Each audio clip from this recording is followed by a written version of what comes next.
The World Series is right around the corner, and we're thrilled to be able to get some time with Jeff Passan, ESPN baseball senior writer. All right, you had an awesome thought that you shared with everyone, and I want to kind of start there in that Dodgers, Yankees, this incredible tradition for those of us that are old enough that can remember Ohtani, Judge, the stars, the geography, like all of this, and this moment, this yearly question about where baseball is. What could this World Series provide for this sport? I've been waiting my whole life for this.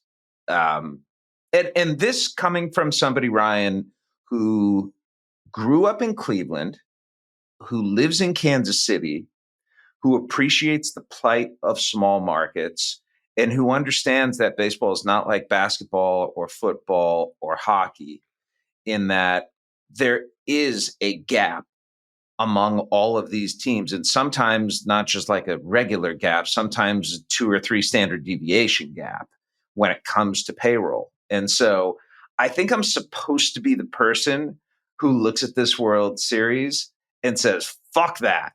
Like, I don't want to see that. This says everything that's wrong about baseball. But to me, it's just the opposite of that. This is everything that can be right about sports. Behemoths don't equal bad. Large markets, large payrolls don't equal problematic for somebody who desires a level playing field for some of the smaller market teams. What I love is good baseball and stars being put in position to do things that we're going to talk about years down the road. And when you have two teams that have the pedigree that the Yankees and the Dodgers do, both organizationally, but even more important, among the players who currently populate their rosters, you're setting yourself up for something that's really cool. And baseball is a sport that is so steeped in history that I think we need to appreciate the fact that these two organizations have met 11 times, and that the last time was in 1981 when I was a year old, and that this thing has been percolating and festering for like 40 plus years now. And the fact that, frankly, we haven't had a Dodgers Yankees World Series in that time is an amazing upset. Like, we've been waiting for this moment. And so I don't look at it as being problematic that you have an entire swath of the country that's ostensibly not interested in this because it doesn't involve their particular teams. I think this is an opportunity for everybody who has ever watched baseball, whether it's because you love the Detroit Tigers, or you love the St. Louis Cardinals, or you love the Colorado Rockies, the Miami Marlins, or any other team out there, to see what the game is capable of when you put together two really good teams that have that history, and hope that someday over the next 10, 15 years, your team gets good enough that suddenly you are part of the modern history, and that 30 or 40 years down the road, the matchup between the team that you root for and another team has the same feeling as Yankees and Dodgers do, because that is what's possible in baseball. There's an interesting parallel between not just the dominance of Judge and Ohtani, but that, Judge with his almost superhero frame. I mean, I shouldn't even say almost. That he does the thing that's the most exciting thing in this sport. Yeah. He's in New York. He's got the looks that it was like, could Aaron Judge save baseball? There was a bit of a baton handing of this moment of like, who's the next guy to save baseball? Next guy to save baseball. And it's like, well, maybe that person doesn't exist in whatever form you expect it to be. And then Ohtani delivers on every promise imaginable. Mm-hmm. And, I don't know if it would bring the country together, around baseball, but, Ichiro was really, really popular. So I don't know if it's the fact that he's from Japan that maybe he couldn't be as popular as Judge. I don't know. I feel like he is as popular, at least in the baseball sense.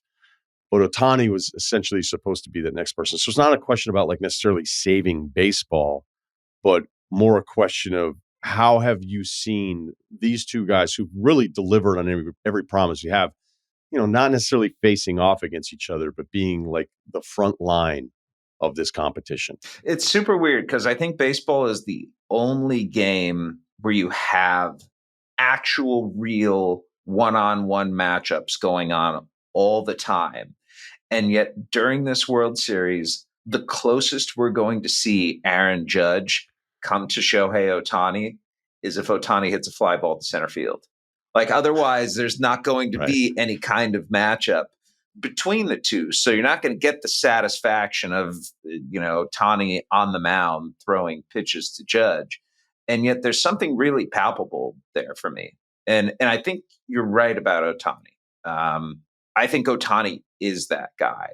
And we're always in the baseball universe, like looking for the face. I don't know. Why is that, you think, by the way? Why is it that baseball fans always want there to be a face? Is there some like insecurity going on there where we feel like— I don't think it's a baseball thing. I think it's just that we expect it. It happened post Jordan with all the different people that were supposed to be the next Jordan. So you realize like the Kobe was the closest thing to it from an aesthetic point. But then you realize you're like, okay, well now it's part of the branding, but then it ultimately ends up becoming a disappointment because nobody is going to be that person. So I think hockey has some of the same things of like, who is the face of it? And it's like, okay, well, it's clearly McDavid now.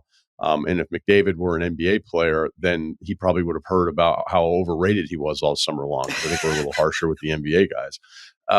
In football, I think it's a league-wide thing, but because baseball has had its own challenges for however many years you want to start the meter at, I think the reality is there is no one person that can necessarily take that on in maybe the way we grew up with it. Yeah. And yet it always feels like there has to be somebody that's anointed, even if it just seems misguided. Dude, that's exactly right. It's like there needs to be a face of baseball when sometimes there isn't.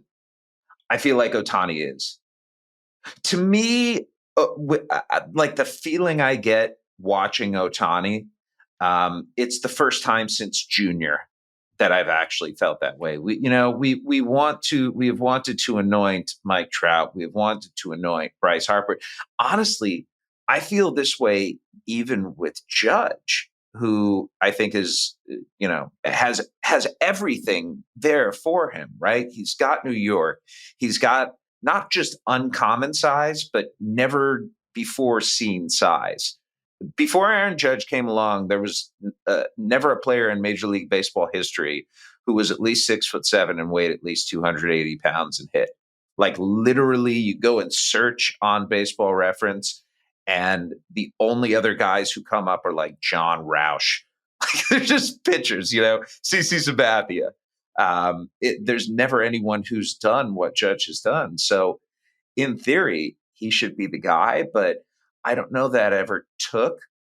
With Ohtani, it feels like it's taking. And to me, I think when I look back on the 2024 season, Ryan, I'm going to remember that this was the year where Ohtani became everyone's in the same way that Sosa and Maguire became everyone's in 1998.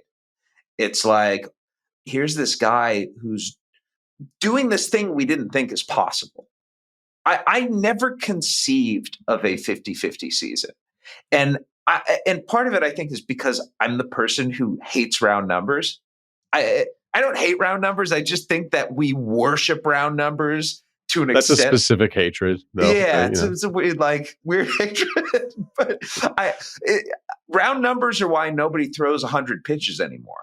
Like we set ceilings based on zeros. And I think my zero-based ceiling was the idea that somebody could do something starting with a 5 and ending with a 0 and have it be both home runs and stolen bases. And it's a very specific skill, right? But it's a super baseball thing to want a 50-50 season and to see it. And the particular joy that I got out of this is the second time in Shohei Ohtani's life that this has happened, where it feels like he's a secret that gets shared with the greater audience. Now, we've talked plenty about Ohtani on this show, and I've spent, the last 5 years talking about him on SportsCenter, on Baseball Tonight, on podcast, like everywhere, just trying to spread the gospel, like shaking people, like, hey guys, something super cool is going on right now, and you should take a look, because if you like sports, you're going to enjoy this. But it's like he was always just stuck in Orange County. At first he was over Yeah. in Japan, he was across an ocean, and we didn't or couldn't fully appreciate what he was.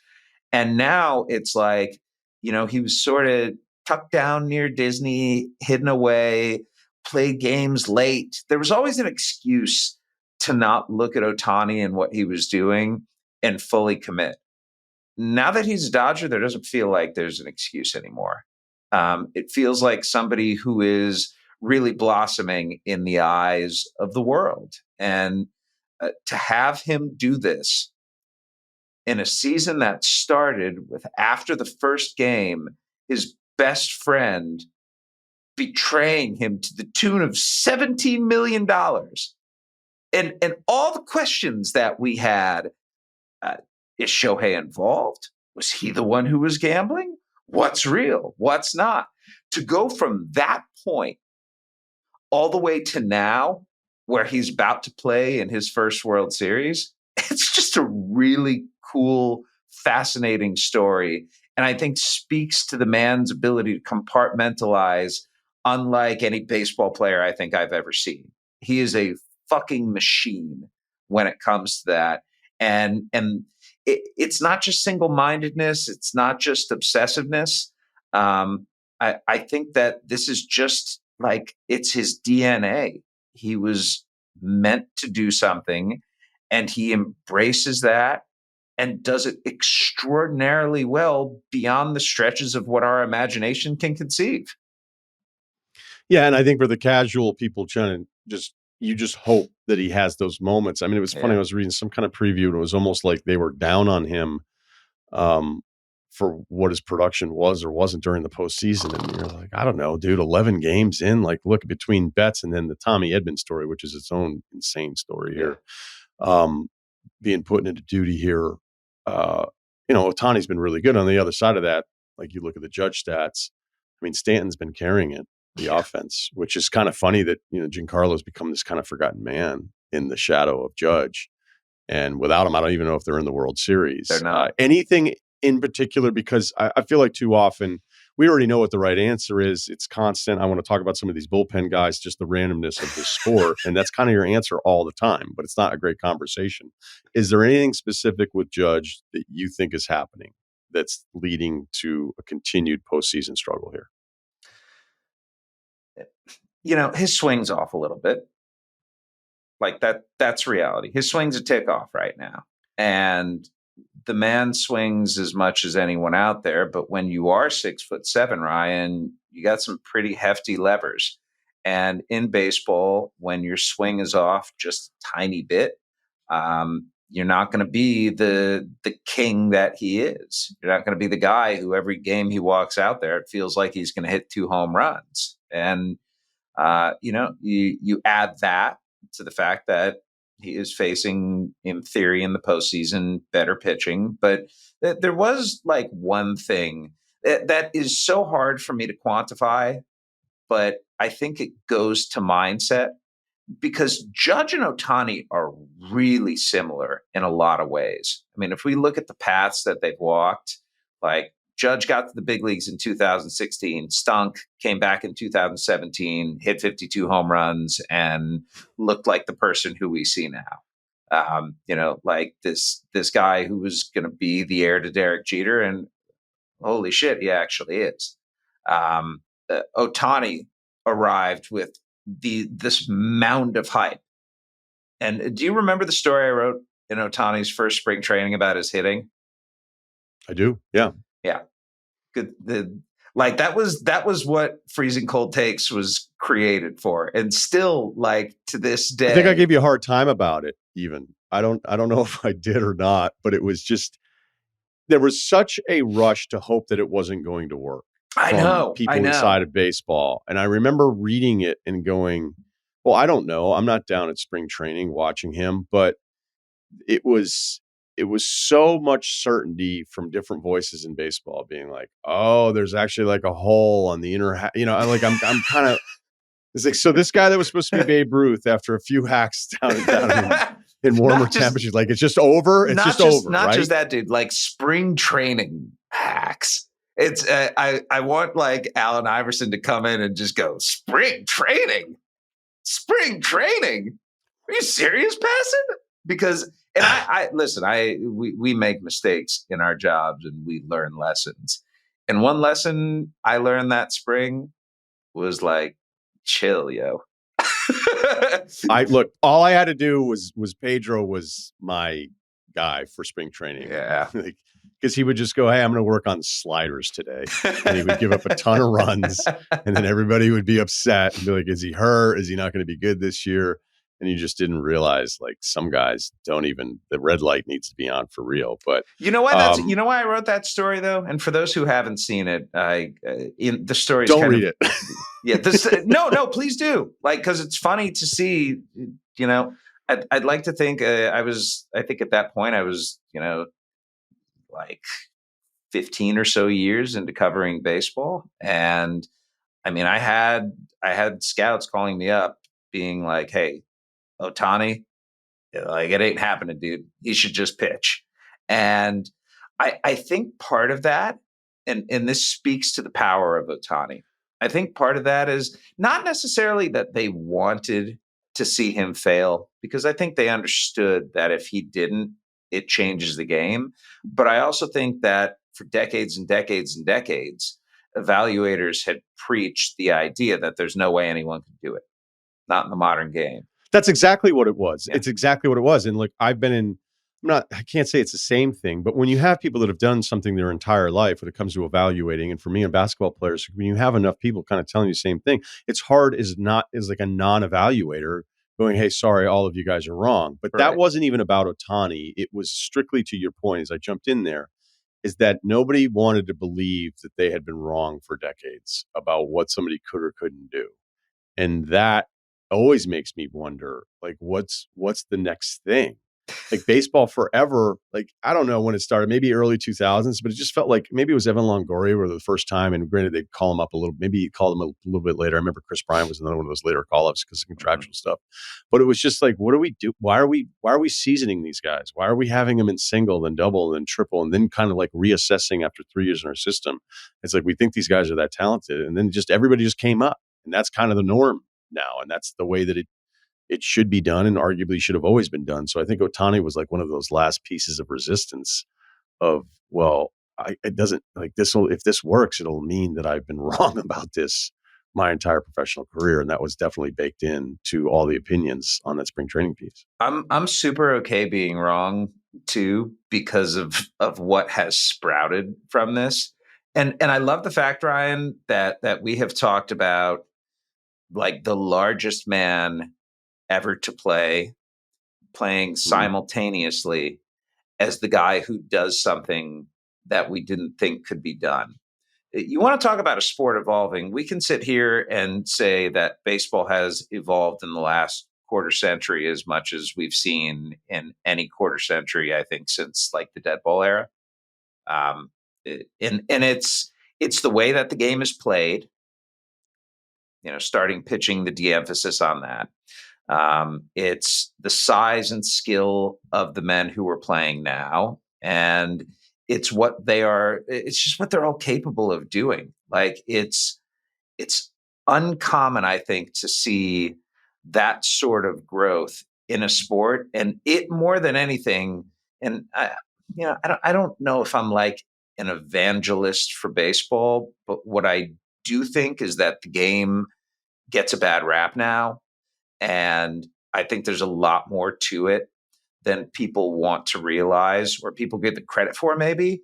And so when I'm trying to point out, hey, if you are from all of these places that aren't New York or Los Angeles, watch the World Series because you're going to see really cool things.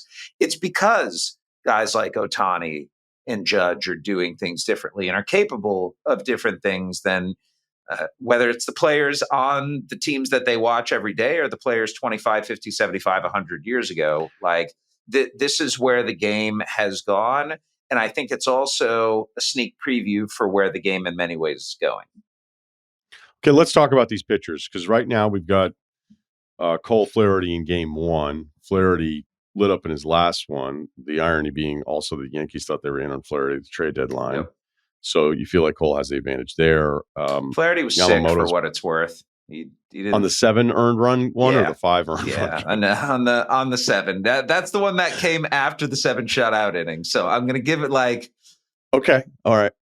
Because it's 2 bad starts and 1 amazing start. Yeah, it is. And he's your game 1 guy with rest. I think Ryan, it's very simple. I think when you watch his fastball velocity on the first 5 fastballs he throws, that's going to be indicative of the kind of start you're going to get from Jack Flaherty.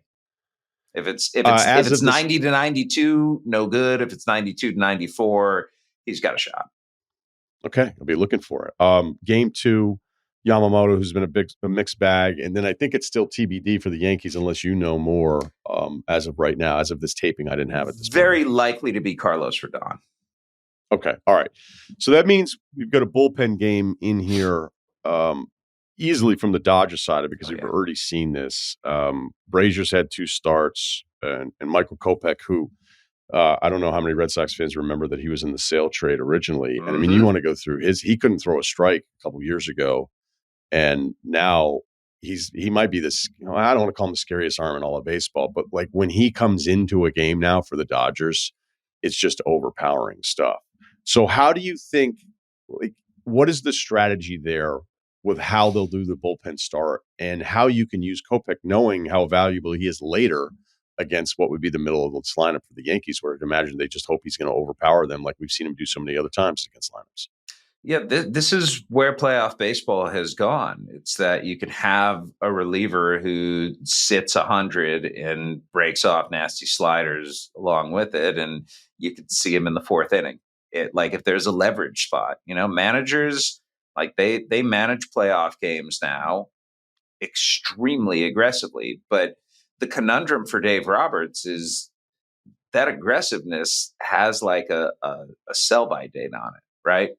And if he does it too soon and overexposes his bullpen guys, there's a real fear in that.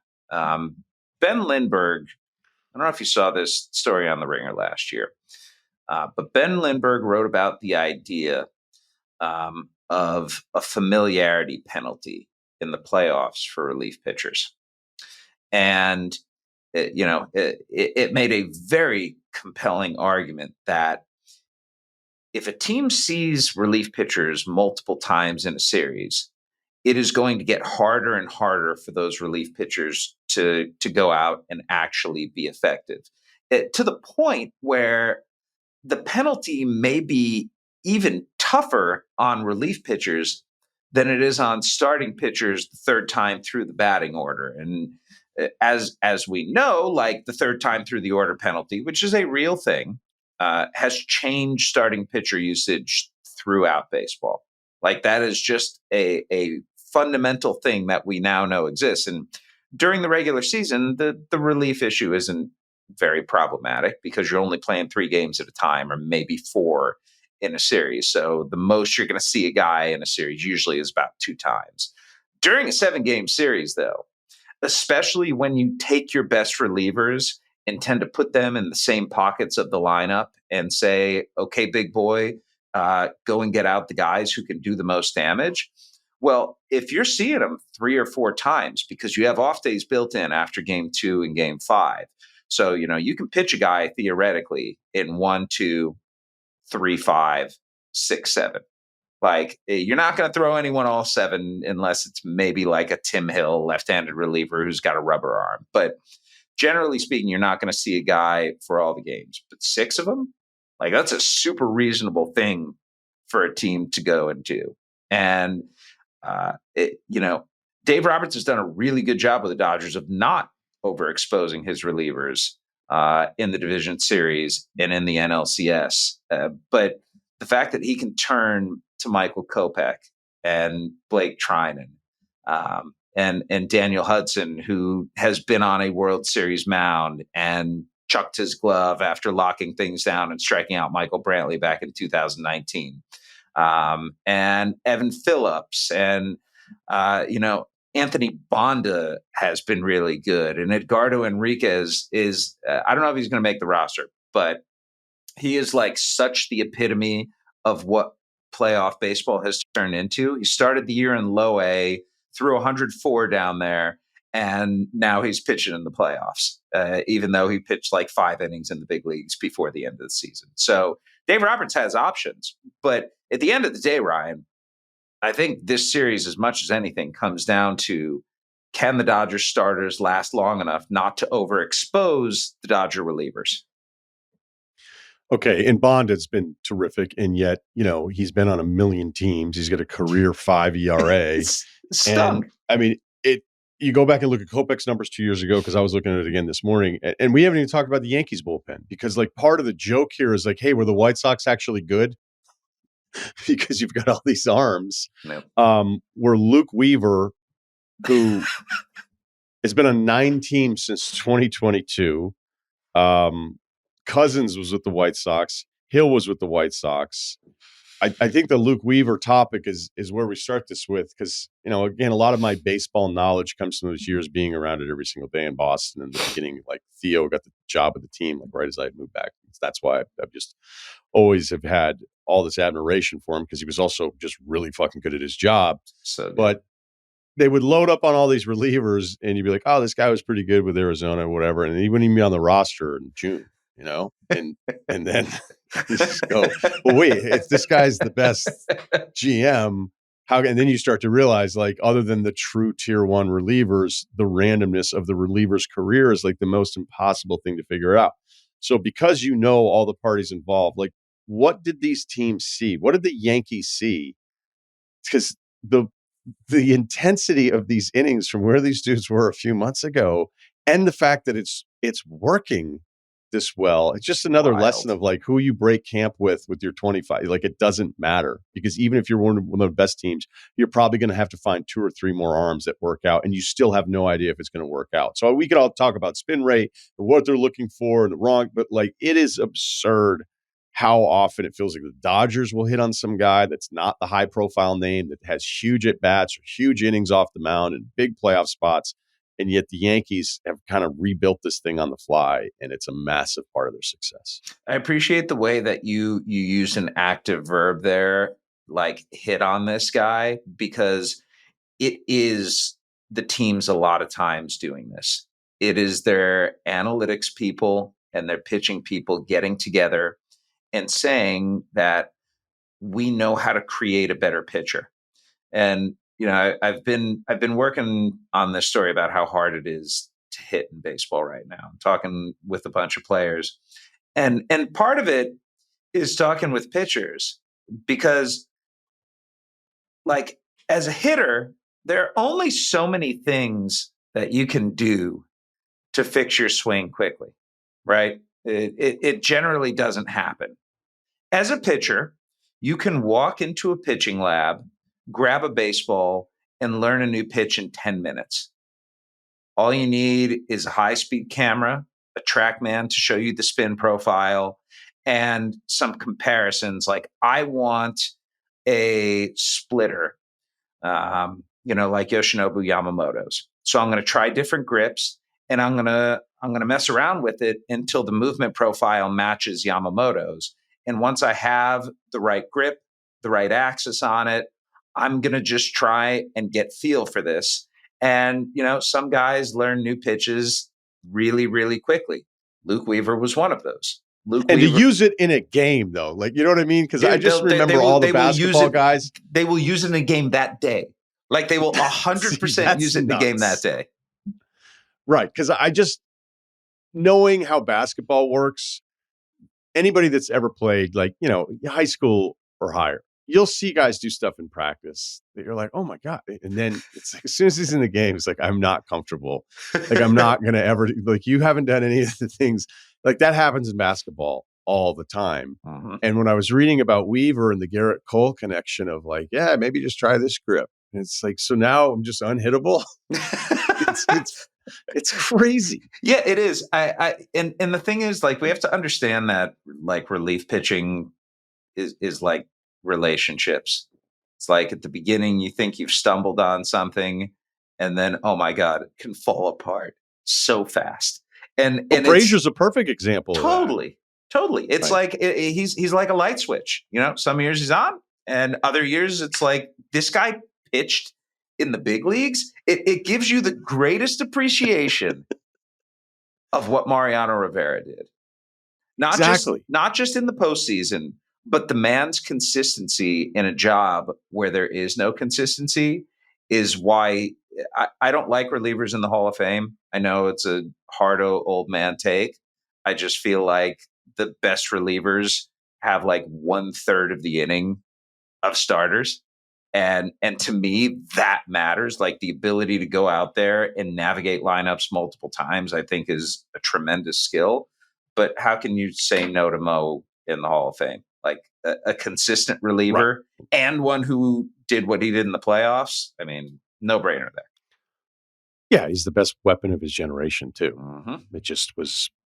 I think there was always a psychological edge to it where you Totally. knew waiting for it. I don't even know how that could be debated. And by the way, the piece by Ben on the Ringer, like I remember thinking, like, yeah, because I was having a little old guy in me going, this reliever starter thing, like I know. this Have we gone too is this far? me? Yeah, right. And when it first started happening, I know I hated it because I still felt like, the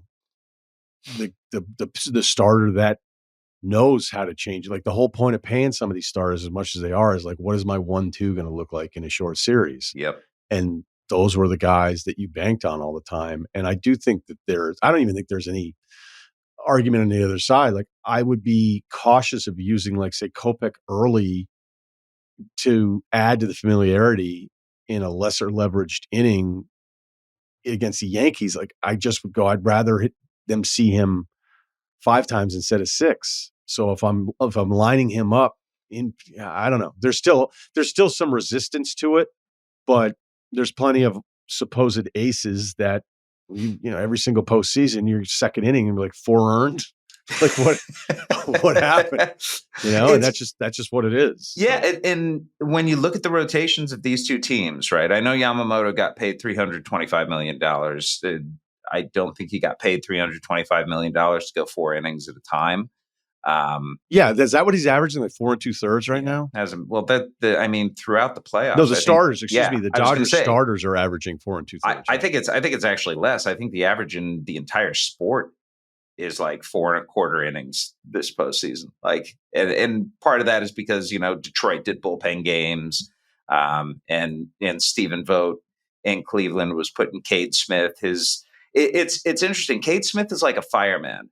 Like it's such a Goose Gossage era term, and one that I think has been lost to time. But the idea of somebody coming in an important spot and putting out fires, it's just that it doesn't happen in the seventh inning now. It happens in the third inning and Okay, so manage. would Kurt Schilling be yanked today? Yeah, which is Right. insane, right? Because if you really want to dig into the Schilling run in the postseason, it's Yep, hard to match it. And you would think because of his approach and his notebooks that he loved telling everybody about, uh, you would know that he had a plan. He had a plan the third totally. time through. And now we're not even asking anybody. And look, I understand, like most pitchers just are not good enough to look like a third version of themselves. Yeah, but even so, doesn't that go to pitch mixing, and doesn't that go to being thoughtful? I mean, Kurt Schilling had the right idea. Like approach is everything, and it matters, and you just gotta be perfect. That's all. You just can't make mistakes.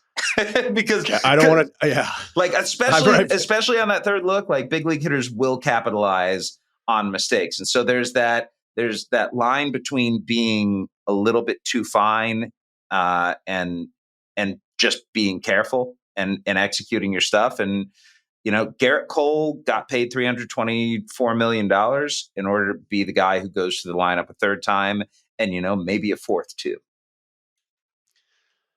Yeah, I know it's done for a very specific reason, and the numbers bear it out. But I think when it comes to the playoffs, you know, there's just some of those. ace versus ace matchups I just miss. I do just miss too. That's Preach. it. That's all I'm talking about. So I'm not upset because I think it's wrong. I'm upset because I used to just love going, all right, let's stack up the first three. That's And right. then there would always be, granted, for even Atlanta's success, and you could argue, I think there was a bit of a Dodgers parallel where, well, it's not the same thing, but every single year with that Atlanta rotation, you just be like, look who they're putting in the 4 slot. Like, that's ridiculous. Steve Avery's going game 4. Anyway, all right. Let's finish it here. Because I don't want to talk about Steve Avery all day. Who's your pick? Normally I'm pretty convicted, like by the end of when I'm choosing. I reached out to a lot of people because I did not know what the right answer was.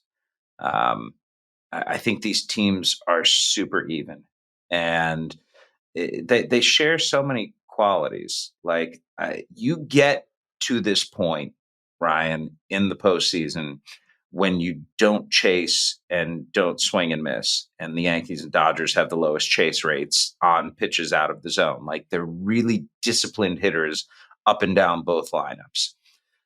Pitching wise, I think the Dodgers have the bullpen advantage just because of their depth, but the Yankees have a pretty distinct starting advantage. Defensively, both teams are pretty good. I think the Dodgers are probably a tick better, but some of the metrics think that the Yankees are better. And base running, the Yankees are a tire fire, and the Dodgers are really good. When things are as even as they are there, I'm not going to pick a series on base running, but there's a scenario where I could see the Yankees losing a game because of something stupid they did on the bases. That said, I got Yankees at 7. I don't feel great about it. The Dodgers are a really, really, really good team, and they beat much better teams in the National League, in the Padres and the Mets, than the Yankees did in the Royals and the Guardians. But I just think at the end of the day, that this is as much a bet on Juan Soto and Aaron Judge as it is anything. And I think the starting pitching is going to carry the Yankees. Yeah, I know. It's my fault for not bringing up Soto at any point earlier, but like you were talking about the moments, and I've had so many moments here with Soto where, if I was doing something, because I watched a lot of postseason baseball, but if I had something else going on and it reminded me of being younger, it's like, oh, Soto's up, Judge is up, even Stanton, like, okay, I'm going to, audio's going on that screen. That's what this series is, man. Yeah. That's what this series is. I have to watch Juan Soto in the playoffs because, when it comes to his eye, he's the closest thing that there's been to Barry Bonds since Barry Bonds. Nobody is Barry Bonds, but damn, Juan Soto does a really good impression of him. Like from the pitches that he will look at to the at bats that he will take, and in that at bat against Hunter Gaddis in the 10th inning of Game 5 of the ALCS, I have seen better at bats. Right, it's the whole best at bat of all. Juan Soto's taken better at bats, like in the postseason. But damn, the guy has such a flair for the dramatic, and whereas you asked earlier about issues with Judge and what it could potentially be. The contrast that I saw with Judge and Ohtani is that Ohtani said publicly, the playoffs are different, and I'm going to treat them like they're different. And Aaron Judge said, I treat this like a regular season game, because that's how he got here. Aaron Judge got to this moment by being so in control of everything that he can be in control of. It's inconceivable to him that a moment can be bigger.